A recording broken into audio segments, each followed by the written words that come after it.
Romanos capítulo 1, vamos a estar leyendo desde el versículo 3 en adelante.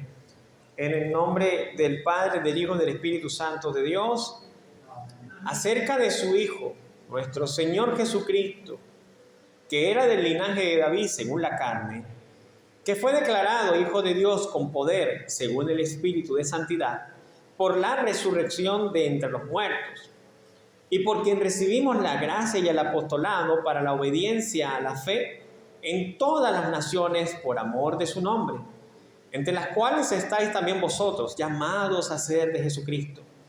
A todos los que estáis en Roma, amados de Dios, llamados a ser santos, gracia y paz a vosotros, de nuestro Dios, de Dios nuestro Padre y del Señor Jesucristo. Señor, te damos las gracias en el nombre de Jesucristo, Jesús, Señor nuestro. Amén y amén, Señor Jesús. Puede tomar asiento, mi hermano. Y le damos las gracias al Señor. Hoy estaremos hablando acerca de lo que significa llamados a ser santos. Y todo lo que estamos aquí recibimos ese llamado de parte del Señor a ser santos. Veíamos en la semana anterior cómo el apóstol Pablo, luego de declararse siervo del Señor Jesucristo, él enfatizaba de qué se trataba el Evangelio. Y él decía que el Evangelio se trata del Señor Jesucristo. Y la palabra evangelio viene del griego evangelium, que traducido quiere decir buen mensaje o buena noticia. ¿Ok? Por lo tanto, cada vez que usted se encuentra con la palabra evangelio en la Biblia, eso quiere decir buenas nuevas o buenas noticias. Y Pablo nos decía la semana pasada que este evangelio Dios lo había prometido antes por sus profetas en las santas escrituras. En Isaías 61, en el versículo 1 dice de la siguiente manera el profeta: el Espíritu de Jehová el Señor está sobre mí, porque me ha ungido y me ha enviado a predicar buenas nuevas a los abatidos. Dando a entender el profeta Isaías que este sería el mensaje, este sería el evangelio que sería predicado, que se comenzaría a predicar, a anunciar a través de los profetas en el pasado, y que se comenzaría a predicar con el mismo Señor Jesucristo, ¿verdad? Un mensaje de esperanza, porque dice: porque me ha ungido Jehová y me ha enviado a predicar buenas nuevas a los abatidos, buenas y nuevas noticias para los desesperanzados, buenas y nuevas noticias para aquellos que no tenían esperanza. Y es interesante, hermano, cómo muchos hoy en día lamentablemente nos tildan a nosotros de fanáticos, de religiosos, y se cierran al evangelio cuando el mismo es un mensaje de esperanza. Recuerdo alguna vez conversaba conmigo alguien que se declaraba ser ateo, y él me decía de la siguiente manera: a veces yo quisiera, me dijo él, tener algún tipo de creencia o algún tipo de Dios al cual yo poder ir con mis angustias y poder llevar estos miedos, llevar estas dudas, estas inseguridades. A lo mejor yo pudiera descansar un poco más, porque de verdad es que me siento muy estresado. Y sabe, el evangelio representa eso.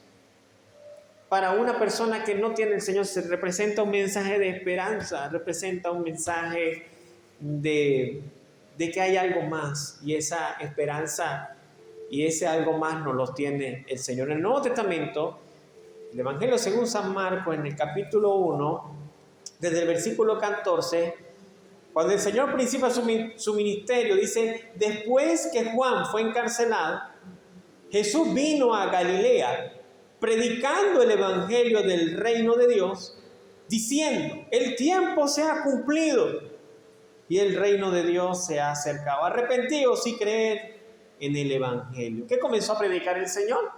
El evangelio del reino de Dios, y su llamado era a que se arrepintieran y creyeran en el Evangelio. Cada vez que vea Evangelio, diga o recuerde que habla de buenas noticias. Arrepéntense y crean en las buenas noticias, crean en la esperanza. De esta manera el Señor comenzó su ministerio. Y este es el mensaje dentro del Evangelio del Señor, es esa valiosa salvación y perdón para toda la humanidad. ¿Ok?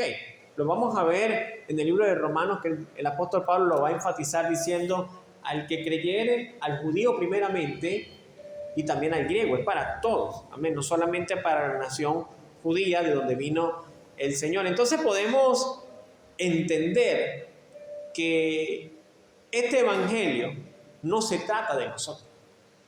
El evangelio no se trata del ser humano. El evangelio se trata del Señor.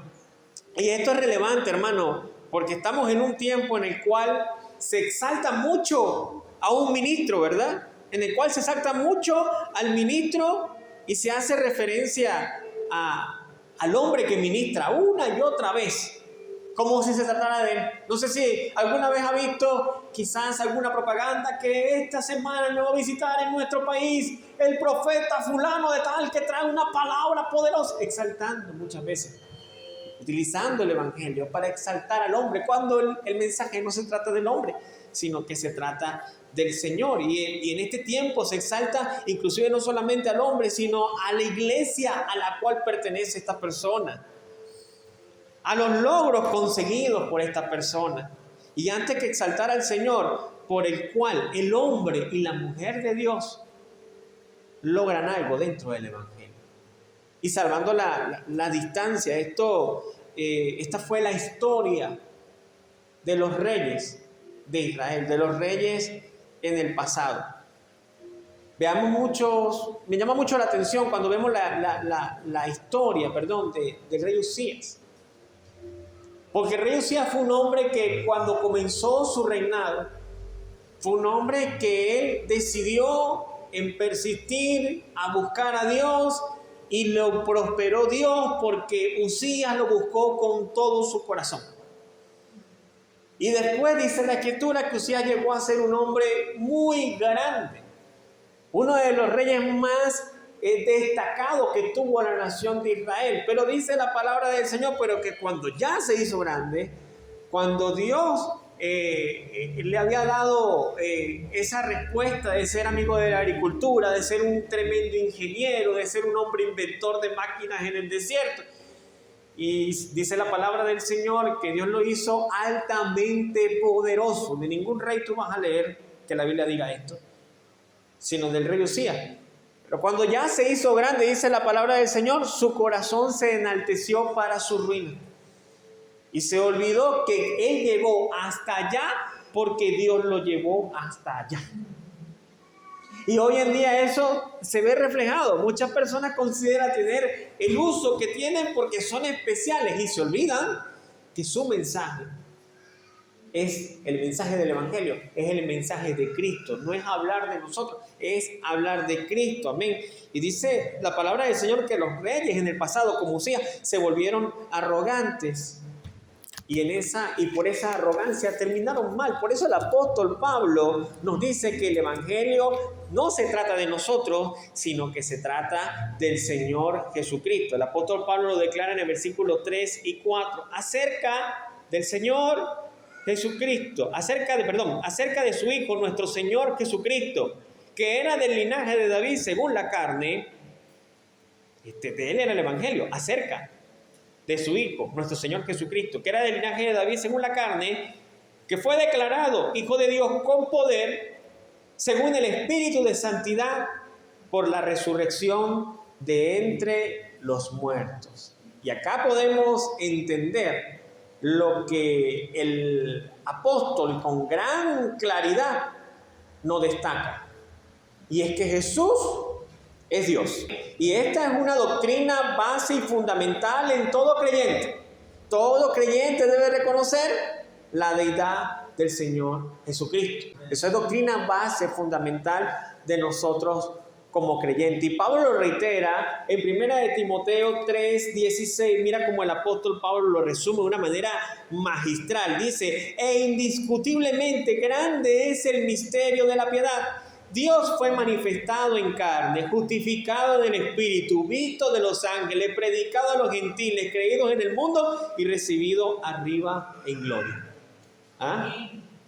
¿De qué manera el apóstol Pablo describió de una manera magistral al Señor Jesucristo, enfatizando su descripción, la descripción del Señor en su naturaleza humana y en su naturaleza divina al resucitar de entre los muertos? Era 100% hombre y 100% Dios, ¿verdad? Y en el versículo 5 de Romanos nos dice: por quien recibimos la gracia y el apostolado para la obediencia a la fe en todas las naciones por amor de su nombre. Pablo expresa que recibió por gracia, ¿no? Dice: por quien recibimos la gracia y el apostolado. Pablo entiende que él recibió por gracia del Señor el ser llamado apóstol. Él entendió que si él había aceptado seguir a Cristo era porque el Señor lo había llamado. Él nos lo va a decir en el libro de Efesios, que según nos escogió en Él antes de la fundación del mundo. Nosotros estamos aquí no por obra de justicia que hubiéramos hecho, hermano, sino por la gracia del Señor. Nosotros estamos aquí, hermano, porque Dios decidió que nosotros creyéramos en Él, porque es la voluntad de Dios que nosotros le amemos. En esto se manifiesta el amor, no en que nosotros le hayamos amado, sino en que Él nos amó a nosotros. Amén. Y nosotros, en respuesta a este amor, tenemos que andar, como el apóstol Pablo nos va a decir aquí, en obediencia y en amor al Señor. Y Pablo estaba claro que una evidencia firme de su apostolado sería esa obediencia que como siervo debía mostrar a su Señor. Y en estos versículos vamos a ir viendo ahí como entrelazado entre los versículos, como que allí que se ve al final del versículo, cuando lo terminas de comprender, esta idea que Pablo viene dándonos desde el principio. Él es el siervo, él es el esclavo del Señor Jesucristo, porque él dice que fue declarado Hijo de Dios, versículo 5, y por quien recibimos la gracia y el apostolado para la obediencia. Un siervo debía obedecer a su Señor, ¿verdad? Un esclavo debía obedecer a su amo.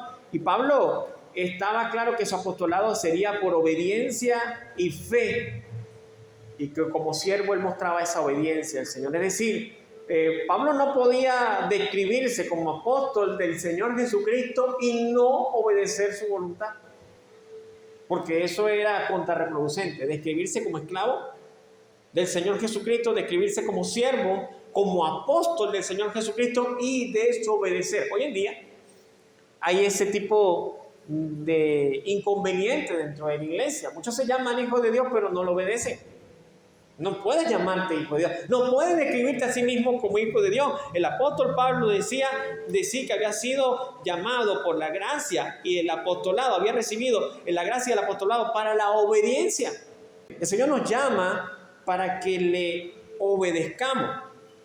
Es decir, el apóstol Pablo estaba bien claro que él tenía que obedecer al Señor, someterse a su voluntad. Y recordemos, hermanos, los apóstoles del Señor se diferenciaban, como por ejemplo Mateo, porque cuando el Señor lo llamó, él dejó la mesa de los impuestos, donde él recaudaba impuestos, y siguió en obediencia al llamado que le hizo el Señor. Pedro y Andrés dejaron las redes en el momento en el cual el Señor los llamó, en obediencia al Señor. Juan y Jacobo dejaron el negocio familiar de la pesca, de los botes de pesca, para seguir al Señor. Y aún el mismo apóstol Pablo atendió de inmediato al llamado del Señor, porque como nos decía nuestra hermana en la introducción, que por allá en Hechos capítulo 9, cuando tiene su encuentro con el Señor le dice: Saulo, ¿por qué me persigues?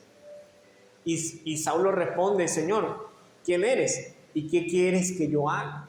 Inmediatamente obedeció a la voz de Dios, escuchó a la voz de Dios y obedeció a lo que Dios le estaba diciendo. Esa es la diferencia. Cuando una persona ha sido llamada por el Señor, saber si estás atendiendo al llamado del Señor, eso se refleja en obediencia.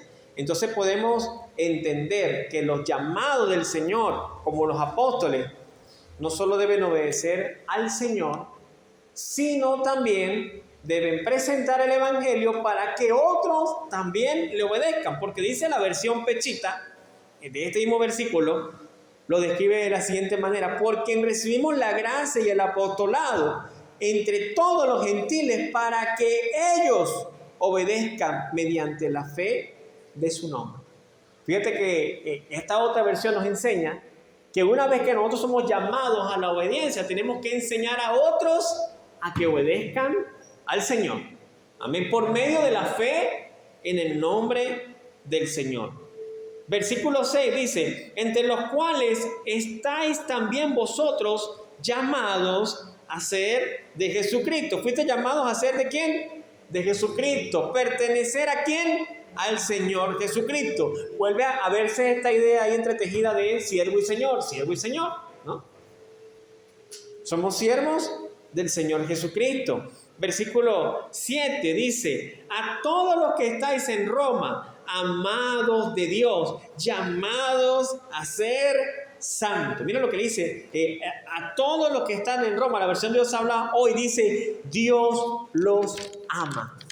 Dios los ama y los ha llamado a ser santos. Y quiero hacer un paréntesis acá, hermano, en esta parte del estudio, ya que muchas veces, hermano, se puede tildar de religioso a una persona que en Cristo a lo mejor no entiende si su llamado es a ser maestro, a ser pastora.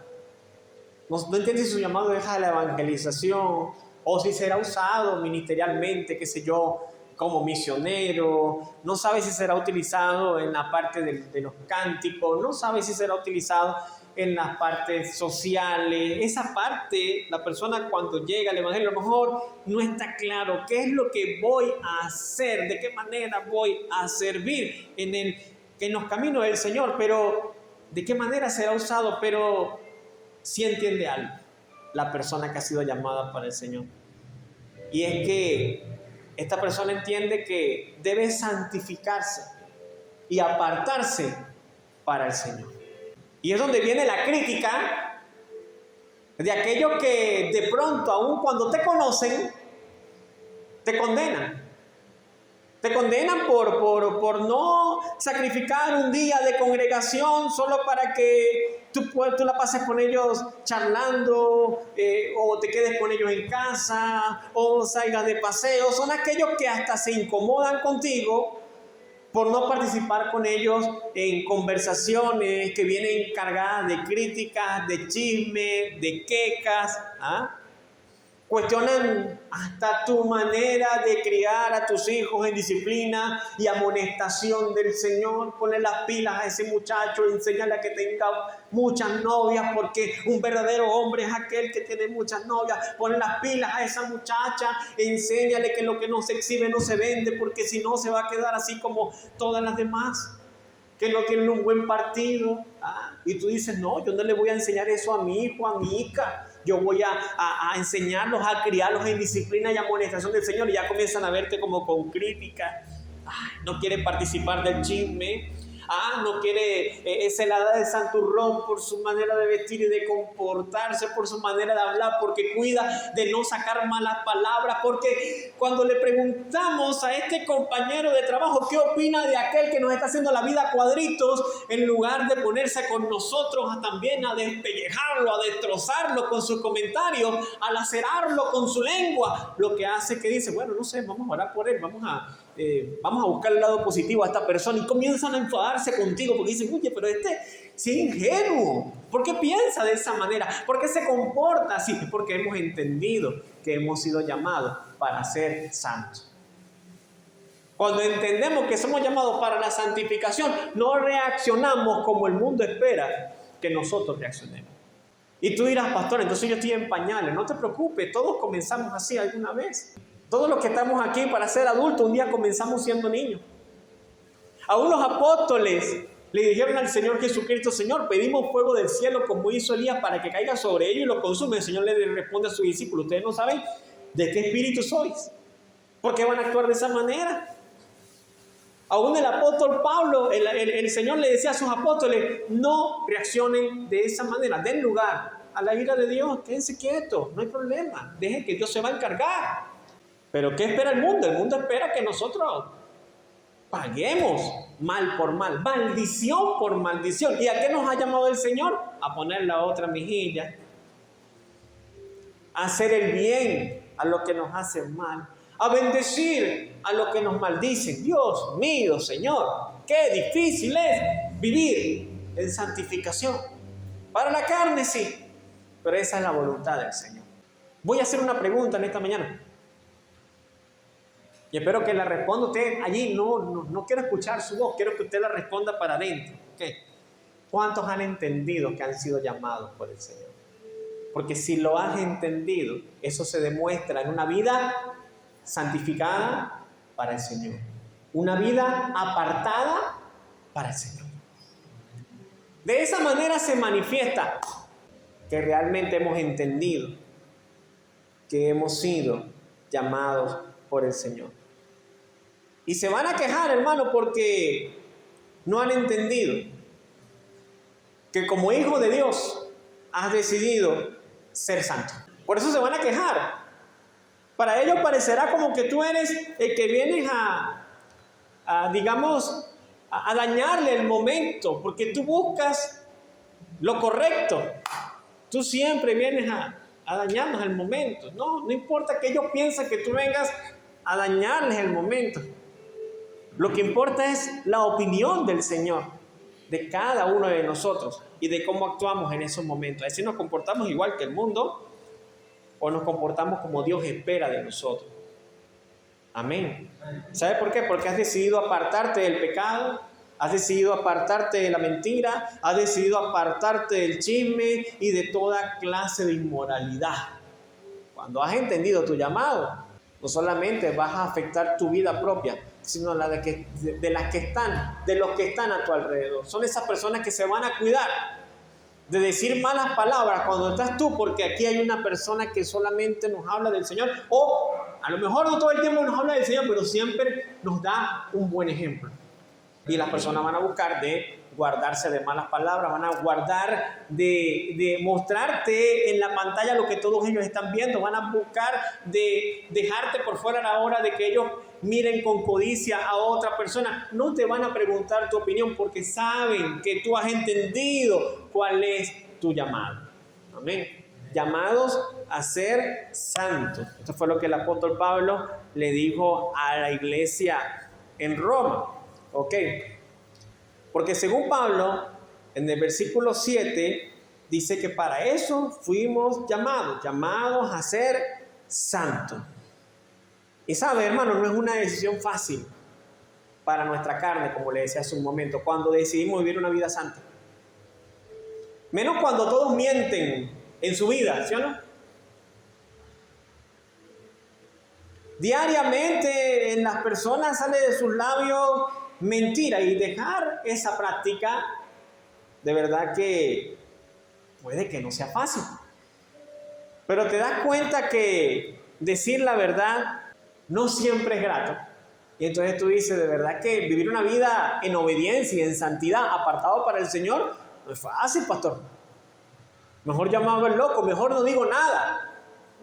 Prefieren muchas personas quedarse callados antes que decir una mentira, en lugar de defender la verdad. Cuando decías dejar la trampa en el trabajo, esto te trae como consecuencia probablemente un menor ingreso, probablemente que pierdas algunas amistades o algunos privilegios que tienes dentro de tu lugar de trabajo. Vivir una vida santa no es fácil.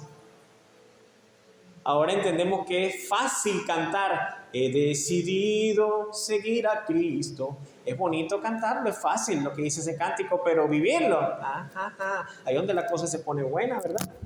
Ahí donde se muestra los que son y los que no son. No es fácil. Aquel cónyuge que es movido por el Espíritu Santo a confesar una vida de infidelidad a riesgo de perder su estabilidad matrimonial y personal. Pero vale la pena. Vale la pena cuando el llamado del Señor es a ser santo, porque nuestro Señor es santo y que sin santidad nadie verá al Señor.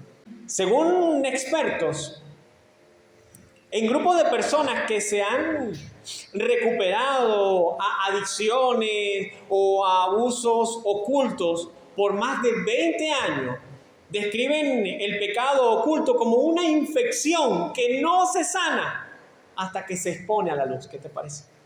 Tratan el pecado oculto como una infección que no se sana hasta el momento en el cual se expone a la luz. Y todos coinciden en que el miedo a la reacción de los demás era lo que más lo ataba para poder confesar su pecado. ¿Qué les parece? Y una vez que lo confiesan, se sienten libres. Y cuando el Señor nos llama a ser santos, nos llama el Señor a que dejemos esa práctica del pecado oculto.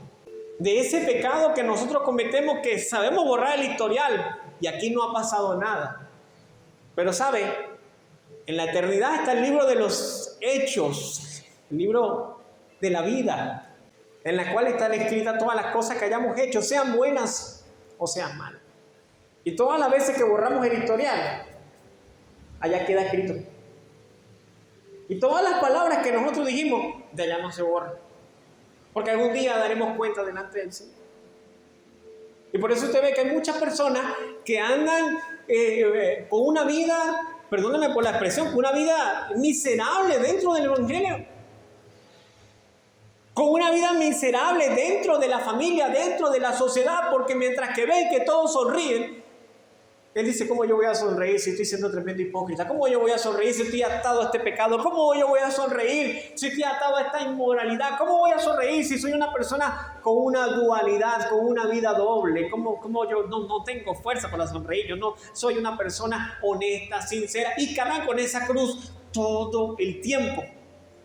Cuando la Biblia nos invita a que el que el Hijo del Hombre libertare será verdaderamente libre. El Señor nos invita a que creamos en Él para que seamos libres de todas esas ataduras. Y según los expertos dicen que una de las cosas que mantienen a las personas atadas a los vicios, a los pecados ocultos, a las inmoralidades, es el miedo por lo que la persona va a decir. El miedo a lo que diga mi mamá, el miedo a lo que diga mi jefe, el miedo a lo que diga mi pastor, el miedo a lo que diga mi esposa, el miedo a lo que digan mis hijos. Y por eso, como dicen por ahí, mueren callados. Literalmente están muriendo lentamente. Porque por miedo a no hablar, muchos se consumen en la infelicidad, en una vida mediocre. Y entonces esto también es un llamado a los que estamos aquí, que si alguien viene a confesarnos algo, seamos como el Señor, ¿verdad? Dispuestos a perdonar, porque eso es lo que va a ayudar a la persona a ser libre de esa carga. Claro, según los expertos dicen que todos coinciden que el miedo a la reacción a los demás era lo que más los ataba a confesar. ¿Sabe? Que es una de las cosas por las cuales el ser humano no comete pecado abiertamente, aunque lo quisiera realizar. ¿Sabe por qué no lo hace así abiertamente, de una manera viviendo la vida loca? ¿Sabe por qué? Porque siempre tienen miedo que lo vean. Porque la persona puede entrar a un sitio a querer robar, pero cuando ve que hay cámaras, sale como si nada, porque entiende que lo están vigilando. Pero si no hubieran cámaras, empieza a llevarse todo lo que quepa en el bolso, todo lo que quepa dentro de la chaqueta, todo lo que quepa dentro de los bolsillos, porque no lo están viendo. Y esta es una de las cosas que el ser humano entiende. Es que si se entera, me van a votar. Si se entera, ¿qué van a pensar de mí? Van a cambiar su opinión de mí el día que se entere. Mire, hermano, todo pecado genera consecuencias, porque ellos dicen que al confesar, este grupo de personas, que al confesar, según los expertos, a pesar de las consecuencias a enfrentar, volvió la paz consigo mismo y su comunión con Dios, la cual hizo que confesar valiera la pena. Proverbios 28:13. Y esto no me estoy saliendo del tema, estamos hablando de llamados a ser santos. Porque el Señor quiere limpiar nuestra casa, quiere limpiarnos por dentro para que realmente tengamos libertad de que ningún pecado nos acuse cuando estemos en nuestro servicio y comunión con el Señor. Dice versículo 13, Proverbios 28:13, el que encubre su pecado no prosperará, mas el que lo confiesa y ¿qué? Y se aparta, alcanzará misericordia. Porque hay gente que es buena confesando su pecado. Yo sé que este vicio me tiene loco. Yo sé que la caña va a acabar conmigo. Yo sé que este tabaco me está dañando los pulmones. Confiesan una y otra vez su pecado, pero si no se apartan, ¿cómo van a alcanzar la misericordia? Dice, el que cubre sus pecados no prosperará. Así lo dice la Biblia. No prospera. Mas el que los confiesa y se aparta, alcanzará misericordia. Veamos cómo lo pone Santiago en el capítulo 5, versículo 16. Dice, confesaos unos a otros. Confesaos vuestras ofensas unos a otros y orad unos por otros para que seáis sanados. Mira, lo que trae la confesión de nuestro pecado. ¿Qué es lo que trae? Sanidad.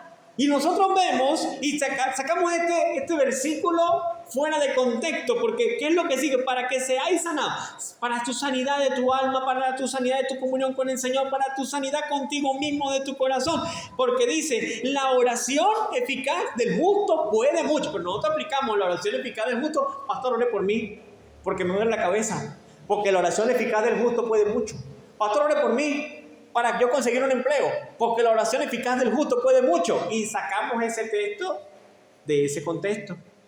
Y el contexto es, confesaos vuestras ofensas unos a otros y orad uno por otro para que seáis sanados, porque la oración eficaz del justo puede mucho. ¡Wow! ¿Dónde va el texto? Después de que los hermanos se han confesado unos a otros sus pecados y son sanados. Yo no sé si alguna vez te ha tocado confesarle a alguien tu pecado. Confesarle a alguien la vez que lo has ofendido. Confesarle a alguien, decirle, ¿sabes qué? Yo te odiaba más que al diablo. Aparte del diablo, te odiaba a ti.